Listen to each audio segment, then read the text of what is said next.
nooca gudoomiyaha baarlamaanka Soomaaliya oo noqonayo hadda waxaa stuudiyaha si toos ah igula sugan xildhibaan Maxamuud Macalin Yaxye oo kamid ah mudanayaasha baarlamaanka Soomaaliya xildhibaanku sidoo kale waa gudoomiyaha guddiga xiroosaadka ee baarlamaanka Soomaaliya waxaan wax ka weydiin doonaa arrimaha baarlamaanka Soomaaliya howlaha horyaalay waliba waxyaabaha maalmaha soo socda laga dhursugayo xildhibaan Maxamuud Macalin Yaxye markii hore kusoo dhaw stuudiyaha iyo barnaamijka Wardoon TV-ga Soomaali Cable بسم الله الحمد لله رب العالمين والصلاة والسلام على رسول الله marka hore waxaan mahad celinayaa Soomaali TV-ga liya Soomaali Cable fursad ay siiyeen oo ayaan ugu mahad celinayaa mid xigta waxaan salaan halkaan ugu gudbinayaa dhammaan shacabka Soomaaliyeed meel walba ay joogaan waxaan u rajaynayaa guul iyo horumar in Ilaahay subxaanahu wa ta'aala uu gaarsiiyo waana ku dhawahay barnaamijka watahay xildhibaane amaasan tahay mar kale waxaad kamid tahay mudanayaasha baarlamaanka Soomaaliya waliba xildhibaanadii qaybta ka ahaa mudanayaashii gudoomiye Jawaari mooshinka ka keenay gudoomiyihii waa is azilay ka waran dareenkaaga hadda wallahi dareenkay uu fiican yahay maxaa yeelay waxaan raadinay waxay ahayd isbedel inuu yimaado isbedelkiina waxaan arkayaa ku fikiraya inaan ku guuleystay marka buuq la'aan runtii buuq markii hore u dhacay laakiin in gudoomiyihiina hore uu garwaaqsado duruufta dalka uu marayo iyo duruufaha lagu jiro dalka maanta buuq iyo isqabqabsi inuusan qaadi karin uu ka tanaasulay asna waan ugu mahad celinaynaa runtii marka si deganaansho leh ayuu ku dhameeyay maadaha ka gaartay taasna waxaa iskale madaxweynaha jamhuuriyadda Soomaaliya oo runtii xil iska saaray arrinka asaga ah si siyaasi ah inuu xalliyo oo deganaansho leh inuu ku xalliyo waan ku mahadsanyahay madaxweynaha jamhuuriyadda watahay xildhibaane bulshadu waa daawadayaasha siyaasadda banaanka kor ay wax ka daawanayaan laakiin meesha hawsha ay ka socoto dawladda gudaheeda inta badan laga warhayo gudoomiye Jawaari dad badan ayaa waxay aaminsan yihiin in lagu qaldanaa mooshinka laga keenay hal iyo labo maadaama xildhibaanadii mooshinka keenay ku jirtay hal iyo labo ama saddex sababo ama dambiyo uu galay gudoomiyaha oo xilkiisii uu ku waayay oo nala wadaay karta ma jiraan wallahi ma doonahay hadda arrimahaas inaan galo maxay walaalkeena gudoomiyihii hore Sheekh Maxamed Sheekh Cusmaan Jawaari gudoomiye wuxuu ahaa runtii waqti badan u soo adeegay baarlamaanka Soomaaliya gudoomiyana ka hogaaminayay marka dawladnimada Soomaaliya wax badan ka soo shaqeynayay maadaama maanta uu is azilay oo runtii uu ka tanaasulay waxaan ku haysanaba hadda inaan warbaahinta ka sheegno sax ma ahan waxaan leenahay qof kaamil ma jiro oo Ilaahay subxaanahu wa ta'aala u baa dhameystiran bani aadamka waxaan waa ku khaldanaan karaa waxaan waa ku saxnaan karaa waa sax laakiin dad badan oo xajir u baahan in laga qanciyo Soomaaliya marka dadka bani aadamkana isku mid ma ahan mar walba kala duwanaansho aragti mar walba way jiraysaa bani aadamku wuxuu isku waafaqayna ma jiro Ilaahay subxaanahu wa ta'aala baa nooga sheekay ولو شاء ربك لجعل الناس أمة واحدة يا ولا يزالون مختلفين إلا من رحم ربك إله دون لها مدن هلو كوضا دقلها لكن من نقنية إلهي بقول تلقى لنا إسخلافان أي كلا دون هذا كلا دون شاسن والرحمة ومحوها هاي مدة يدن أطه إن محوها أفكار كلا دون أنت إسكورت ماذا مركا فكر كسحة مركا دبلور ماذا مركا تا أيضا عندنا لقمة أيضا هيو bulshooyinka Soomaaliyeed hadda in laga qanciyo hadii gudoomiye soo laaban maayo hadda waqtigiisa uu dhacay hadii asaga tanaasulay uu ku mahadsan yahay marka in la qanciyo uma baahan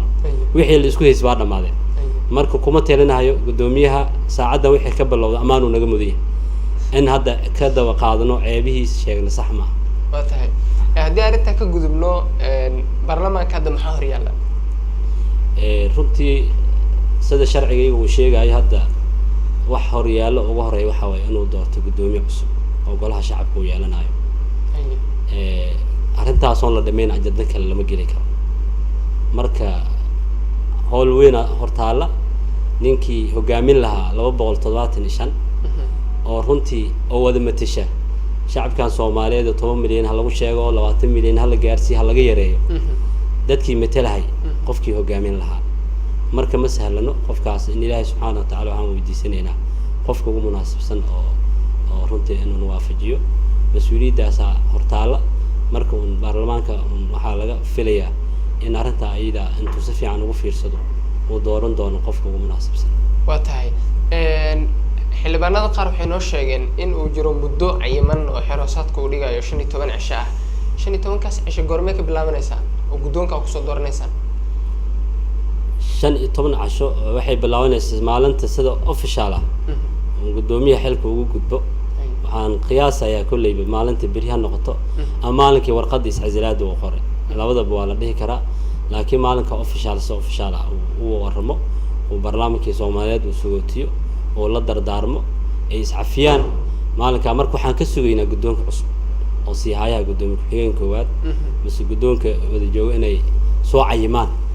maalinta rasmiga ah ayagoo raacaya sharciga inoo yaala. waa tahay doorashada qaab nocee u dhacaysaa? guddi ma hadda kadib doorasho la magacaabayaa mise guddoomiye muddo iyo guddoomiye cawada ku filan arrintan? mar walba doorasho haddii la sameynayo waxaa laga maarmaanaa guddi hawsha ayadaa qabta. waa arrin farsamo technicality u baahan tahay. marka arrintaa waxaa ka shaqeynaya guddi baa ka shaqeynaya. guddigan waxaa uu soo magacaabi doona guddoonkaas soo magacaabaya oo hadda hawsha guddoomiyihii gacanta ku haya. waxaa jirta su'aalo dood badan dhalisay oo dadka isla dhex marayaan. xildhibaano qaar barnaamijkan ka qayb qaatan ay ku kala aragti duwanaadeen guddoomiyaha baarlamaanka qofka isku soo sharaxaya hadda awood qaybsiga dabcan beeluu ku dhisan yahay. muwaadin walba xaq ma u leeyahay mise waxaa jira muwaadiniin gaar ah? tusaale ahaan xildhibaanada ku heebtaa guddoomiye Jawaari keliya ayaa soo sharaxi kara. horta waxna waa wax curfi ah oo dhaqan noqday oo Soomaalida soo ugu heshiisay. saan ogsoonahay Soomaalida wali dib u heshiisiintii ugu dambeysay lama gaarin, xisbina wali uma dhamaan. marka maadaama dib u heshiisiintii la rabay oo Soomaaliya la rabay inay gaarto ka gudubtay qabiilka waxaan xildhibaanada lagu imaanayo loo gudbo qaab xisbi, waxaan laga maarmin marka wixii curfiga ah Soomaalidu taqaanay awood qaybsiga lagu heshiiyay la dooro sim muxuu ahaa dib u heshiisiinta sax u noqoto. maxaa yeelay hadda Soomaaliya inay kala go'do la yiraahdo state kala noqoto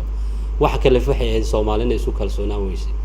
marka qolo hadda loo asteeyay maalmihii la soo dhaafay duruufahan keenay in la yiraahdo lagu ixtiraamay inay xilka ayada qabato sida saxda ah inay ayada qabataa. haddii aan la sameeyay ayada waxay noqonaysaa wixii laga baqay isboobkii. marka baarlamaanka Soomaaliyeed arrinta uu fahamsan yahay cid iska leh way ogyihiin. marka hadda cidii kale wax kale ku fikirayso waxaan u arkaa crisis siyaasadeed kale oo booqda sameynay ma aan waxaan baarlamaanka Soomaaliyeed uu aad u fahamsan yahay way u maleyn ma inay baarlamaanku ku degdegi doonaan. maxaa maadaama baarlamaanka xasilooni siyaasadeed laga doonayo inay dooraana laga doonayo shucuubta degan geega Soomaaliya wada degan dareenka ummadda inay ilaaliyaan baa la rabaa. laakiin in la yiraahdo dagaal kale oo si kale loo qaado hadda baarlamaanka uma diyaarsan intaan nuga. waa gartay xildhibaanada inta arrintii guddoomiye Jawaari ay taagneed laba garab ay dabcan noqdeen aadna u kala aragti duwanaa. haddeertan xildhibaanada baarlamaanka Soomaaliya ka waran maadaama guddoomiyuhu uu tanaasulay ma wali labadii garab ma la kala yahay mise arrintii way soo idlaatay baarlamaanku hal? horta baarlamaanka mar walba hal waxaa la yiraahdaa baarlamaanka Jamhuuriyadda Federaalka Soomaaliya. waan gartay laakiin haddana waxaa jira guruubi waa jiri kara oo ajandiyaha siyaasadeed leh ay isla yihiin qaabka haddii la maro ama la raaco imay ka soo dhowdahay ilaa Soomaaliya in la horumariyo la raba masaalixda Soomaaliya dawladnimadii la rabay in la gaarsiiyo la raba. marka qolob inay aragto tolo dawladnimada halkaan ay ka soo dhowdahay oo aragti noocaas ay diyaariyaan. marka taas marka lama dhihi karo waa kala qaybsan yihiin. marka mucaaradnimada in afkaarta iska soo horjeedo mar walba dalka waa wadan oo mar walba waxaana muhiim ah wixii dalka dhisayo dalka wadana aan laga wada shaqeeyo. waa tahay dabcan baraha bulshada oo kale iyo waliba qaybaha kala duwan ee bulshada jaa waxaa sii bilaabatay hadaleynta musharaxiinta guddoomiyaha. magacyada ugu badan ee la arkayna qaybaha ka xildhibaan Maxamuud Macali yahay. adiga musharax ma tahay? niyo hada waqtigeedaan la sugaaya. waqtigeedaan la sugaaya maxay waqti baa dhiman marka ma rabi inaan ka hor dhaco taayada. waa gartay musharaxiinta waa ka wareysa dabcan maadaama xildhibaan tahay musharaxiinta guddoomiyaha isku sharaxaya maxaa shuruudaha oo laga doonayaa? shuruuda laga doonayo inuu ahaado qof xildhibaan ah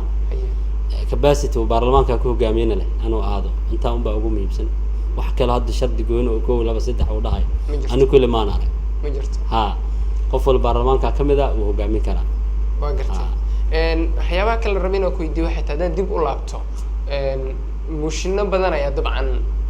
horta ereyga mooshin bulshada waxay ka aaminsan tahay inuu yahay wax qaldan oo xun inkastoo xildhibaanadii ku celceliyaan inuu yahay shaqadii baarlamaanka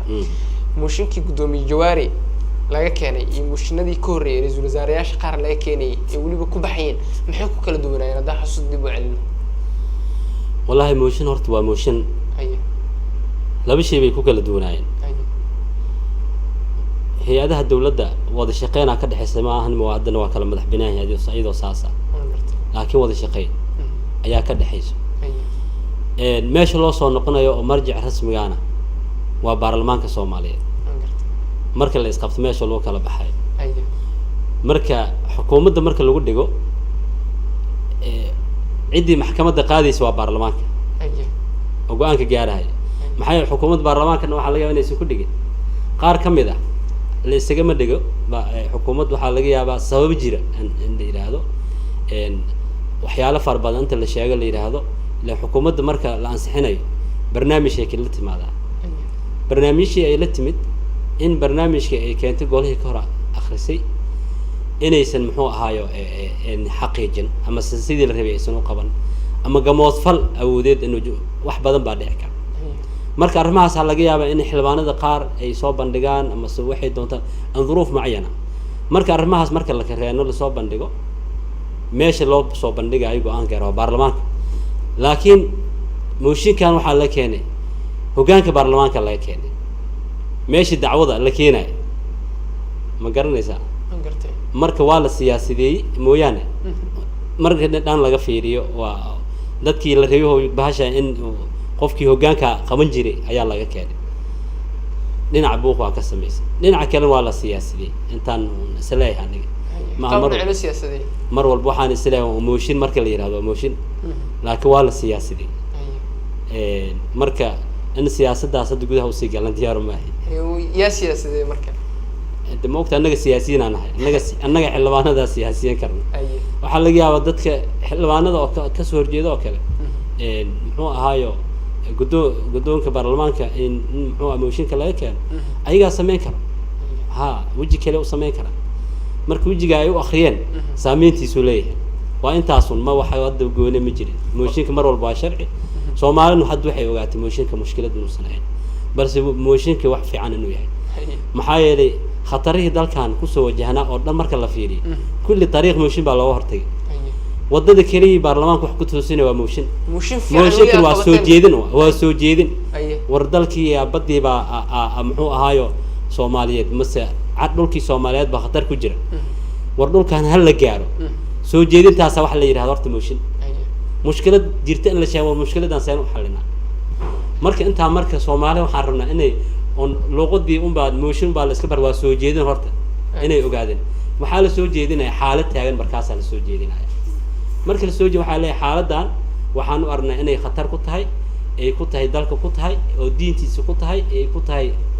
dalkiisa sidaa daraaddeed waxaan aragnaa in laga hortago arrinta ayada waa tahay weli mooshin fiican gacantaad ku dhigteen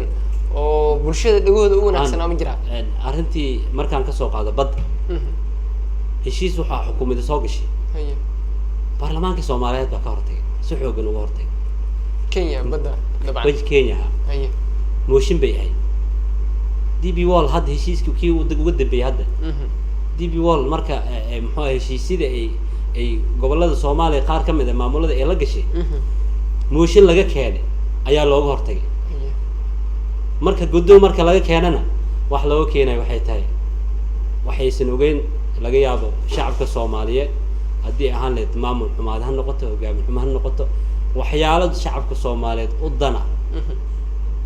inay fulaan la rabay mase inay in la qabto waajib ahay oo fulwa ay u arkeen caqabad inay tahay in caqabadaas la zuuliyo masaalixda Soomaaliya loo dardarkiyo saasa laga yaabo markan ay ku timaado marka mooshinka mar walba shacabka Soomaaliyeed waxaan rameelo bay joogaan inay nala fahmaan waa tahay beesha caalamku door lixaad leh ku leedahay siyaasadda Soomaaliya dabcan arrinta hadda mooshinka jawaari xog badan waa ka hayso xildhibaanadii horboodii oo ku jirtay door nooc ku leedahay beesha caalamka maya beel caalam shaqo kuma lahayn beel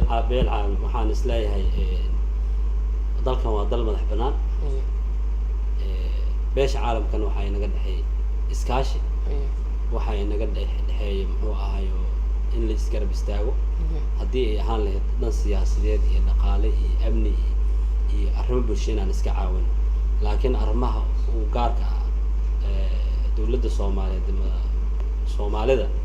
xaq uma ay lahayn inay soo farageliyaan hore u soo farageli jireen Soomaa طبعا marka anagu aan isfaham weyn aan ogolaan bayna soo farageliyaan laakiin wali anagoon ogoleen nama soo faragelin marka waxaan qabaa in beesh caalamka ah waxba la eedin